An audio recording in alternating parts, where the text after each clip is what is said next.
Hello everyone, my name is Alisha Parveen. आज हम accounts की कुछ और जनरल एंट्रीज देखेंगे जिससे हमारी जनरल एंट्रीज में और क्लियरिटी आएगी। तो चलिए, यहाँ पे मैंने कुछ क्वेश्चन लिखा है, उसकी जनरल एंट्री क्या होगी उसे हम देखते हैं। तो सबसे पहले हमारा है दान एवं नमूने में दिया गया माल।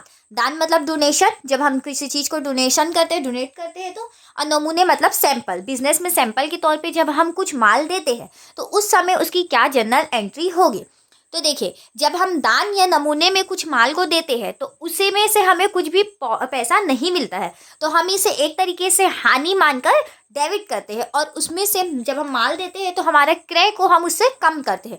वो कैसे? तो देखिए, हम इसका एंट्री कुछ इस प्रकार करते हैं। दान या नमूना खाता डेबिट और क्रय खाता से इतने अमाउंट से माल को हम कम कर देते हैं। जैसे कि हम इसका एग्जाम्पल पे ले लेते हैं, 2000 का माल को दान या नमूने के तौर पर हम दे रहे हैं, तो उसकी एंट्री क्या होगी? तो उसकी एंट्री कुछ इस प्रकार से होगी। दान या नमूना खाता डेबिट और क्रय खाता से, क्योंकि इसके बदले में हमें किसी भी प्रकार से कुछ लाभ नहीं होता है। चलिए हम दूसरा क्वेश्चन देखते हैं। दूसरा क्वेश्चन हमारा है माल चोरी हो जाना या जल जाना। हमारे बिजनेस से कभी कभी माल चोरी हो जाता है या अग्नि से जल जाता है, तो अब हम उसके लिए क्या जनरल एंट्री करेंगे? तो देखिए, कभी कभी जब व्यापार से माल चोरी हो जाता है या अग्नि से या आग से वो उसमें क्षति हो जाती है, जल जाता है, तो इस प्रकार की क्षति को हम व्यापारिक हानि मानते हैं। और ऐसी स्थिति में हम खरीदा हुआ माल को घटा देते हैं। और माल का इसमें लेखा हम कैसे करेंगे? तो इसमें हम माल का लेखा अग्नि से हानि खाता डेबिट या चोरी से हानि खाता डेबिट और क्रय खाते से करेंगे। तो उसके लिए हम इसका एंट्री अग्नि या चोरी से हानि खाता डेबिट और माल को कम करेंगे, मीन्स क्रय खाता क्रय। चलिए हम इसी प्रकार नेक्स्ट क्वेश्चन देखते हैं।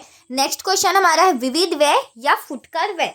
तो देखिए, जब हम बिजनेस चलाते हैं तो उसमें छोटे छोटे रोज खर्चे होते हैं, जैसे कि चाय पानी या छोटे छोटे कुछ भी खर्चे। तो उसके लिए हम बहुत सारे खाता नहीं खोलते, उसके लिए हम एक खाता चीज खोलते हैं जिसे हम विविध व्यय कहते हैं। तो उसके लिए हम जब हम कुछ भी खर्चे का भुगतान करते हैं तो उससे हमारा क्या होता है? भुगतान करने से रोकड़ जाता है। रोकड़ जो कि हमारा संपत्ति है उसमें कमी होता है, तो रोकड़ में कमी को हम क्या करेंगे? क्रेडिट। तो डेबिट क्या करेंगे? जो हमारा विविध व्यय हुआ है उस अकाउंट को हम कर देंगे डेबिट।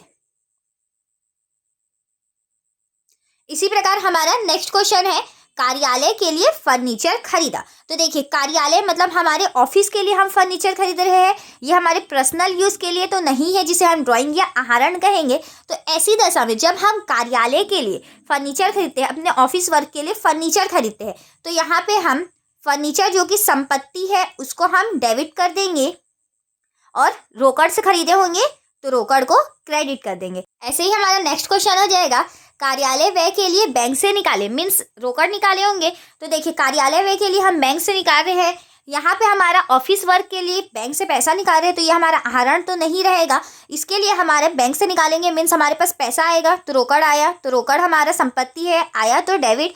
अब बैंक भी हमारा संपत्ति है या कृत्रिम व्यक्तिगत खाते के हिसाब से बैंक व्यक्ति है, तो उसमें देने वाला हो जाएगा बैंक। तो यहाँ पे हम कर देंगे बैंक को क्रेडिट। इसमें मेन कहने का मतलब है कि कार्यालय व्यय के लिए सामान जब हम यूज करते हैं या बैंक से पैसा निकालते हैं तो वो हमारा आहरण या ड्राइंग नहीं होता है, वो हमारा कहलाता है यहाँ पे यूज हो रहा है तो उसके नाम पे रहेगा। जैसे कि हम रोकड़ निकाल रहे हैं तो रोकड़ रहेगा, और फर्नीचर अगर खरीद रहे हैं, फर्नीचर तो ऐसे भी संपत्ति है तो संपत्ति के हम नाम से ही खोलते हैं। तो कार्यालय व्यय के लिए सामान जब यूज होता है तो वो आहरण नहीं कहलाता।